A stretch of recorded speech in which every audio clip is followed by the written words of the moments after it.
जंग का ये मैदान और मेरे पर नाना की याद। गलवान घाटी इन दिनों भारत चीन के बीच टकराव की वजह बनी हुई है। उस दुर्गम इलाके का नाता लद्दाख के एक साहसी पर्वतारोही और राष्ट्रीय पुलिस स्मृति दिवस से भी है। गलवान नदी के किनारे के इलाके को लेकर भारत और चीन में टकराव चल रहा है। यह नदी काराकोरम पर्वत श्रृंखला से निकलती है। अक्साई चिन और पूर्वी लद्दाख से होते हुए 80 किलोमीटर का सफर पूरा कर ये श्योक नदी में मिलती है। श्योक सिंधु की सहायक नदी है। भारत और चीन के सीमा विवाद के कारण गलवान नदी का खास सामरिक महत्व है। 1962 के भारत चीन युद्ध में भी गलवान घाटी को लेकर दोनों देशों में टकराव हुआ था। इस नदी का नाम गुलाम रसूल गलवान के नाम पर रखा गया, जो लद्दाख के रहने वाले थे। उन्हें साहसिक यात्राएं करने का शौक था। उन्होंने 19वीं सदी में यूरोप के जाने माने पर्वतारोहियों की मदद की। बाद में गलवान ने हिमालय के बहुत ऊंचे इलाकों में जोखिम भरे उन अभियानों का जीवंत वर्णन सर्वेंट ऑफ साहिब्स किताब में किया। ये उस समय की बात है जब उस इलाके में दबदबे के लिए रूस और ब्रिटेन में रस्साकशी चल रही थी। गुलाम रसूल गलवान मेरे परनाना थे।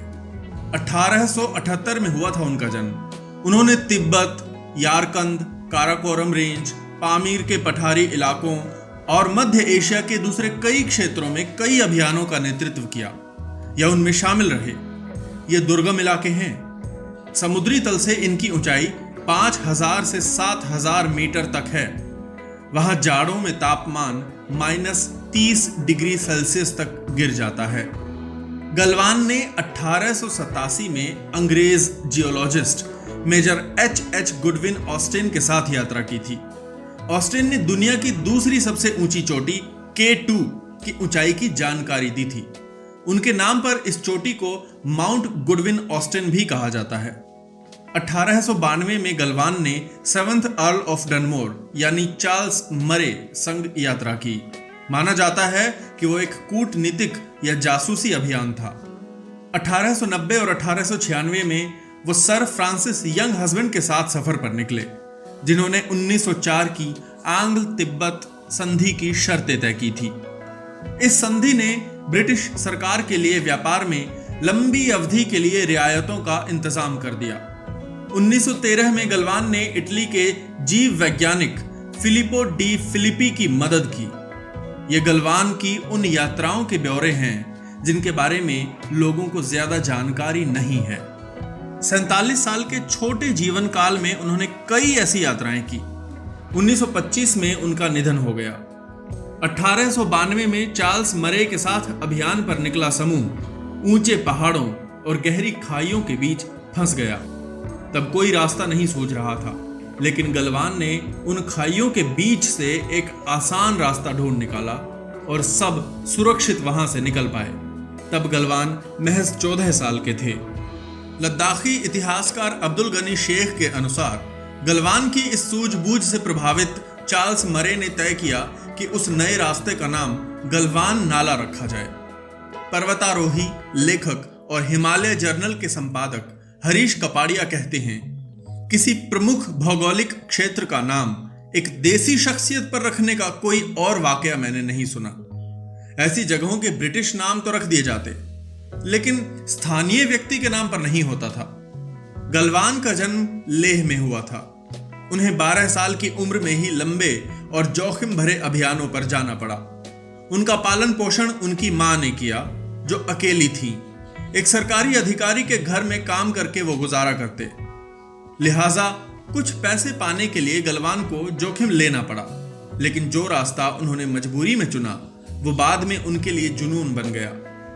उन्होंने अभियानों में खच्चरों की देखभाल करने वाले और कुली के रूप में शुरुआत की थी। वहां से चलकर वो लेह में ब्रिटिश जॉइंट कमिश्नर के चीफ असिस्टेंट के ओहदे तक पहुंचे।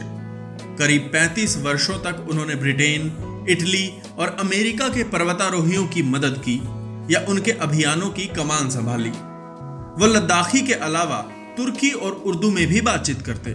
गनी शेख के अनुसार गलवान को कश्मीरी और तिब्बती भाषा का भी ज्ञान था। अपनी यात्राओं के दौरान गलवान ने अंग्रेजी भी सीख ली और फिर आत्मकथा लिखी।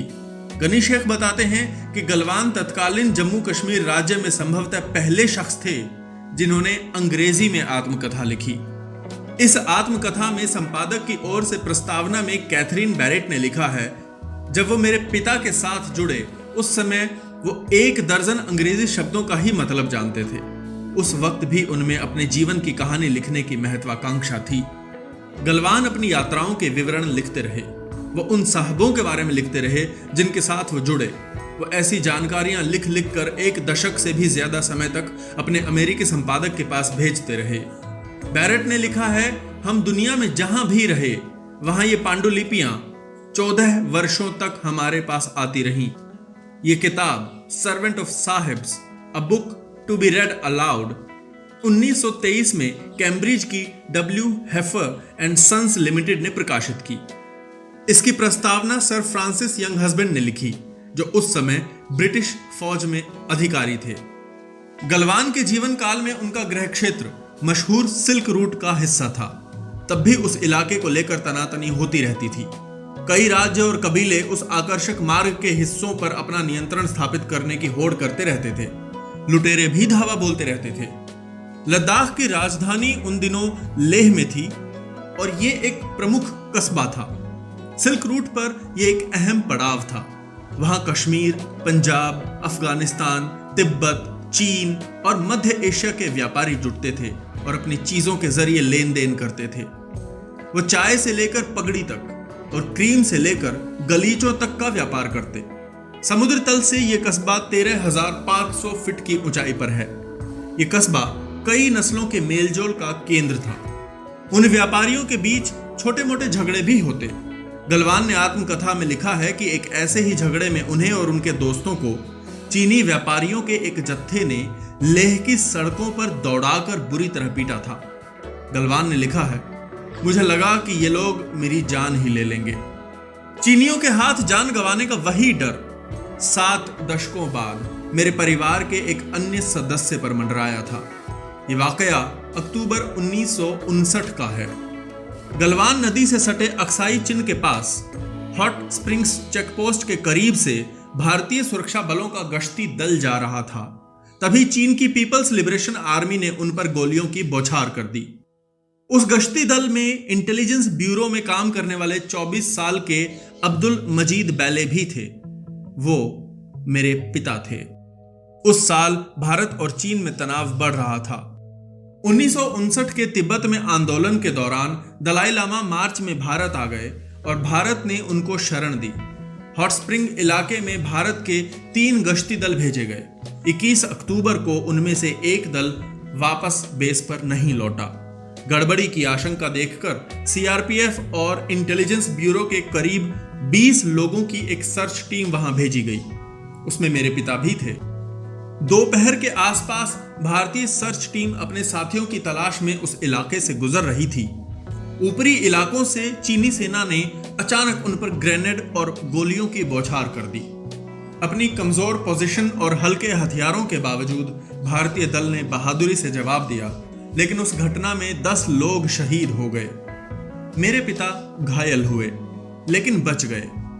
जिंदा लोगों को चीनी सेना ने पकड़ लिया था। ये लोग शहीद हुए अपने साथियों के शव चीनी सेना के कहने पर चीन की सीमा में ले गए। 1 महीने तक उन्हें भूमिगत बंकरों में रखा गया था।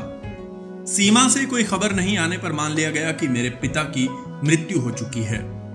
दुख में डूबी मेरी दादी ने इस्लामी रीति रिवाज और स्थानीय लद्दाखी परंपरा के अनुसार उनका अंतिम संस्कार कर दिया था। फिर समझौते के तहत 5 हफ्तों बाद चीन ने बंधकों को छोड़ा और हॉट स्प्रिंग्स में झड़प में शहीद भारतीय जवानों के शव सौंपे। जाड़े की एक दोपहर लेह पैलेस के पास बच्चे खेल रहे थे। तभी उन्होंने देखा कि घोड़ों पर सवार सुरक्षा बलों का जत्था आ रहा है। कुछ बच्चों ने जवानों के बीच मेरे पिता को पहचान लिया। वे हैरान रह गए। बुजुर्गों का कहना है कि बच्चे मेरे पिता को देखकर भूत भूत चिल्लाते हुए भाग गए थे। 1960 के दशक में उनकी शादी गलवान की सबसे बड़ी पोती यानी मेरी मां से हुई। मेरे पिता का निधन 2019 में 84 साल की उम्र में हुआ था। 2018 में प्रधानमंत्री नरेंद्र मोदी ने जब दिल्ली में national police memorial and museum का उद्घाटन किया, तब उन्होंने मेरे पिता और हॉट स्प्रिंग्स सर्च पार्टी के 3 अन्य जीवित सदस्यों को सम्मानित किया था। सीआरपीएफ और आईबी के बहादुर लोगों ने 1959 में हॉट स्प्रिंग्स में जो कुर्बानी दी थी, उसे हर साल 21 अक्टूबर को राष्ट्रीय पुलिस स्मृति दिवस के रूप में याद किया जाता है। मैं अपने पिता को बंधक बनाए जाने और गलवान की साहसिक यात्राओं की कहानियां सुनते हुए बड़ा हुआ। गलवान की मेहनत ने उनके परिवार के आने वाली पीढ़ियों के लिए खुशकिस्मती के दरवाजे खोल दिए। बाद के वर्षों में लद्दाख जहां मशहूर पर्यटन स्थल के रूप में उभरा, वहीं लेह कस्बे के आसपास जो जमीन गलवान की थी, उसका भाव चढ़ गया। गलवान के परिवार के लोगों में होटल कारोबारियों की पीढ़ी सामने आई। मेरे एक मित्र ने सुझाव दिया था कि लेह में गलवान की अपनी पुश्तैनी जमीन पर मैं जब भी कोई होटल बनाऊं, उसका नाम अपने परनाना के नाम पर रखूं। वैसे मेरे चाचा पहले ही उस रोड पर गलवान गेस्ट हाउस चला रहे हैं।